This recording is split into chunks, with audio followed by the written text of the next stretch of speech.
She's a four-time Grammy winner, and as big as they come in the music business, here's Taylor Swift.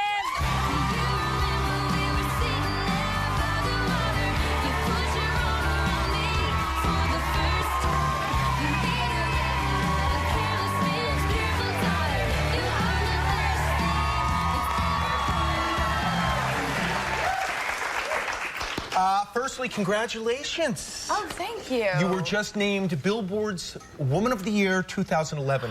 Are you the youngest woman to ever receive that title? That's what they're telling me, yeah. That's incredible. I'm so well deserved. That's a big honor.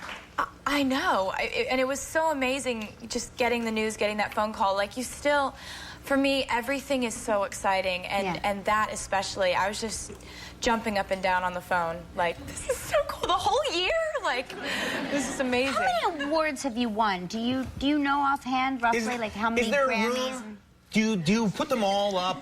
Do you put them all downstairs? Are you getting bored with them now? When people bring that up, they're like, have you ever counted them? And what's your whole award protocol? And, like, it makes me think, like, yeah, maybe I should count them. And then I'm like, no, I don't want to be the girl who, like, gets them all together in a room and is like, okay, guys, how many of you are there? Yeah, I would do that, start naming them and talking to them. Yeah, I would. Have you thought about welding them to the hood of your cars and just, like, switching them out? Because that's what I do. Wow. A great idea. That's excellent. That said, I've never won so much as a raffle, let alone an award for anything. But Taylor is nominated for 5 Country Music Awards. Congratulations. Yes.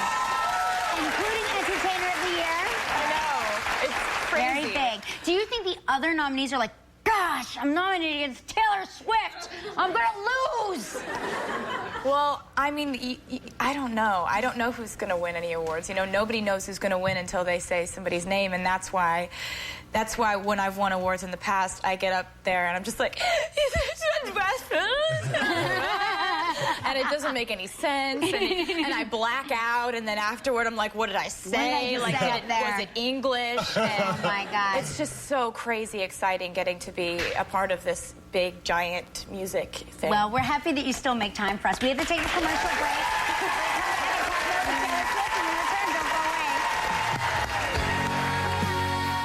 Still ahead on Live, a performance by American Idol star Lauren Elena. And you won't want to miss Jerry's father's recipe for key lime pie.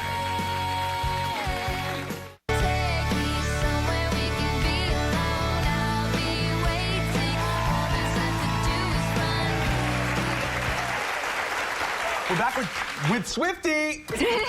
Nice. Yeah. Cool. Do a lot of people call you Swiftie or just Jerry? People call me all kinds of things.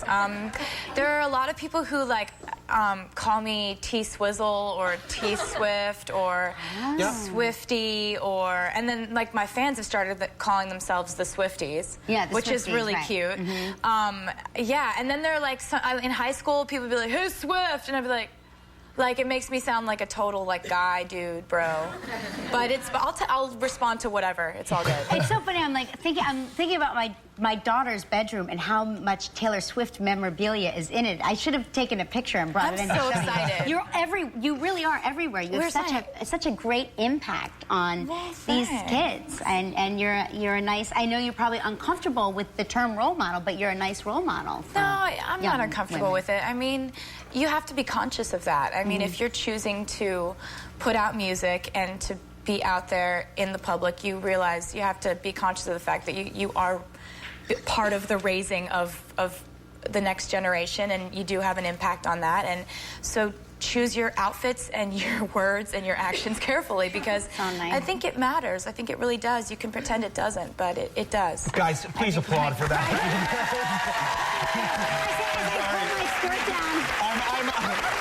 I'm sorry I'm turning into Gelman, but wow.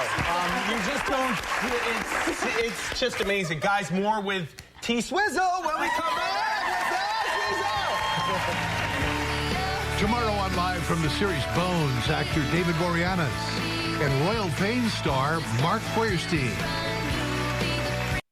Taylor Swift, who is so incredibly busy right now. You're just finishing up your world tour. Is there a particular country that is moved, like, would you say is the most fanatical about you? Besides right here. Oh, it's hard to say because we've been so many different places, and, you know, it was one of my highlights of my life, getting to play the O2 Arena in London and playing for 20,000 people there, and it was wonderful. But then, you know, going to Singapore and like Hong Kong and going back to Japan, and we're headed to Australia. Australia's been awesome, and then like Europe, like going to Norway and Spain and France and Germany and Holland and Belgium and all these places that I never thought I'd get to go. In Italy.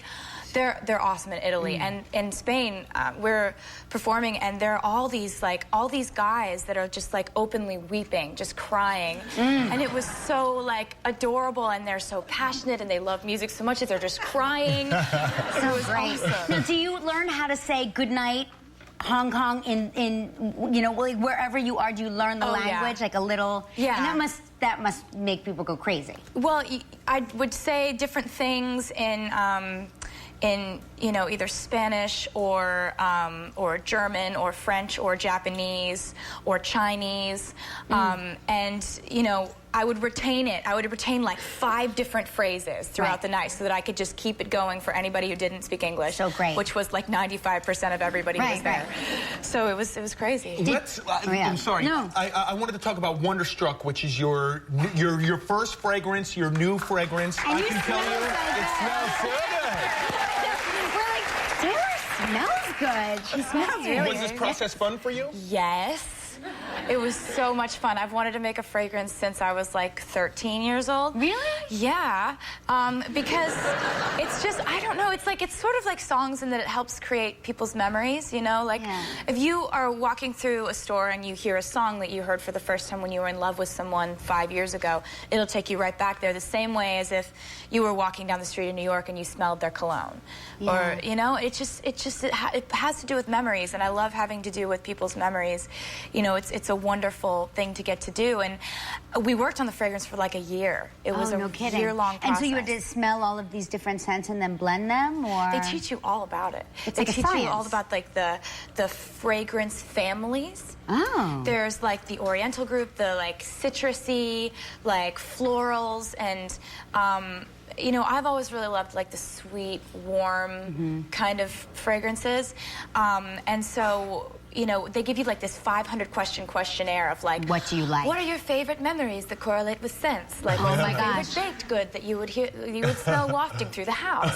Like, all Do you know these what different mine would be? things. Mine literally would be pizza and Aquanet hairspray. You make me so happy. Sadly, I'm not sure that would smell as I beautiful know, people would be like, Wonderstruck. your new scent smells really strange. It smells like a tragic Saturday night. All right, Wonderstruck is in stores now. Taylor, we thank you so much. Coming up, Lauren Elena. Oh, thank you.